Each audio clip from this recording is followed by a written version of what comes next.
Tim Dillon with this really great skit. Really great skit from Tim Dillon.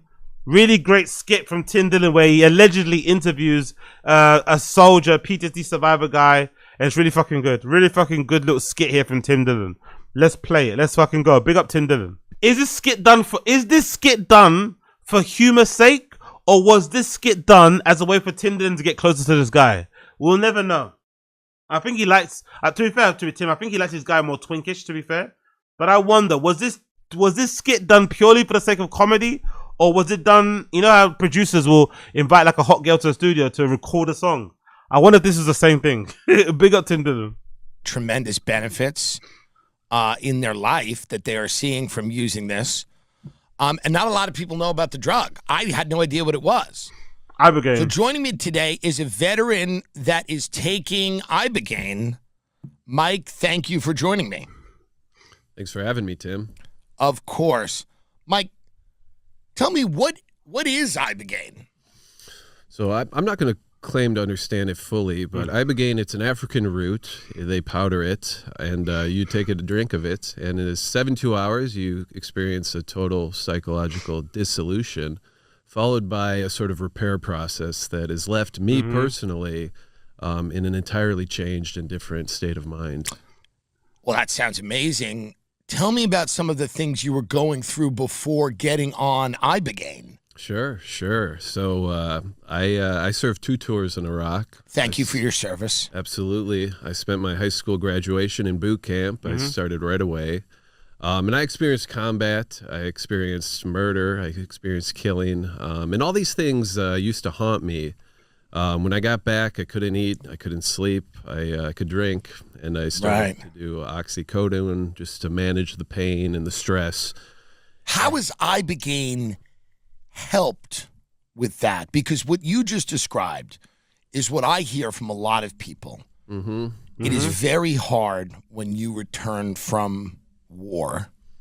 How has Ibogaine helped you with all of the things that you went through?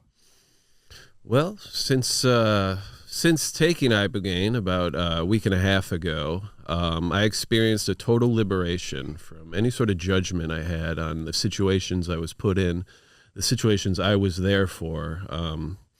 For example, there was a moment in Iraq where we had gotten personal intel that one of our enemies attacking our Humvees had a location nearby, and when we arrived, we couldn't find the suspect, but his family had occupied this tent area. And in order to get him out of hiding, we decided that perhaps, a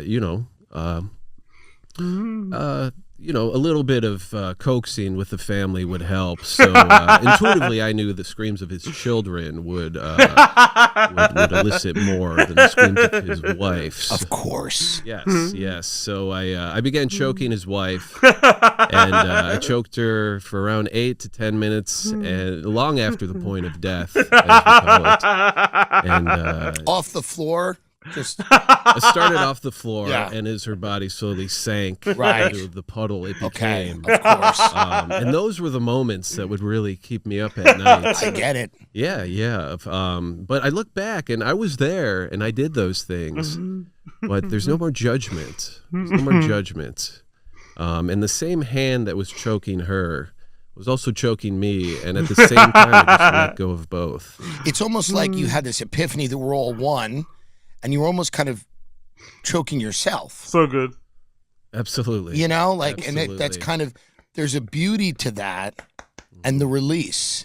The release of that, and that's incredible, and that's something I think that if more people could experience this, and how do you feel about killing today? Well, I felt like a part of me died when I went through this 72-hour trip. Right. And I did that to perhaps dozens, perhaps more people. So I was able to provide what I was able to experience. So I see death as a liberation. So I have no qualms over the death I delivered to these people.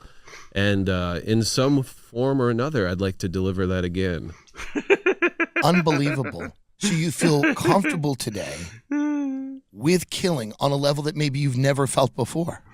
Absolutely. This is unreal. Just to hear it from someone, because you imagine what these things could do, these new drugs that Big Pharma doesn't want us knowing about. Of course. But you hear from the horse's mouth how impactful this has been. So you believe right now you could go and just kill a woman in front of her children and not feel that sense of guilt or shame. No shame, no guilt, no mercy, no hesitation. These were the Right. things that were my problems.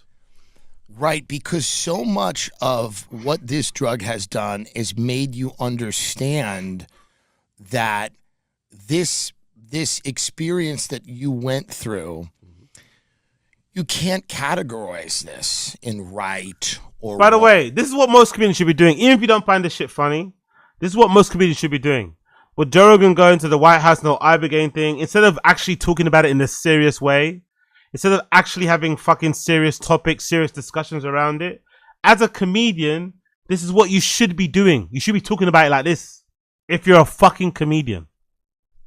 Wrong or this conventional, morality. This is these are deeper truths of the universe that you are harvesting from within yourself.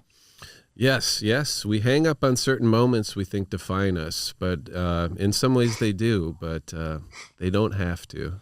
A friend of mine killed a family in a car. She was driving. She had a few glasses of wine, and she killed a family in a car. Oh my God. And it's really troubled her. And she spent a very small, insignificant amount of time in jail because she was a person of means, and the family that she killed was not. It's not her fault. It's just the way things are.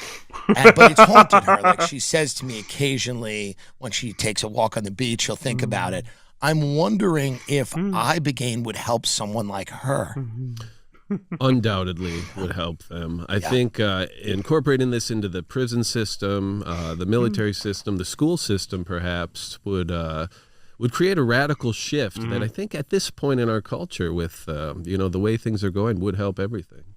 Because you're really connecting here, in many ways to your true self, not the self that the world has told you to be ashamed of, right?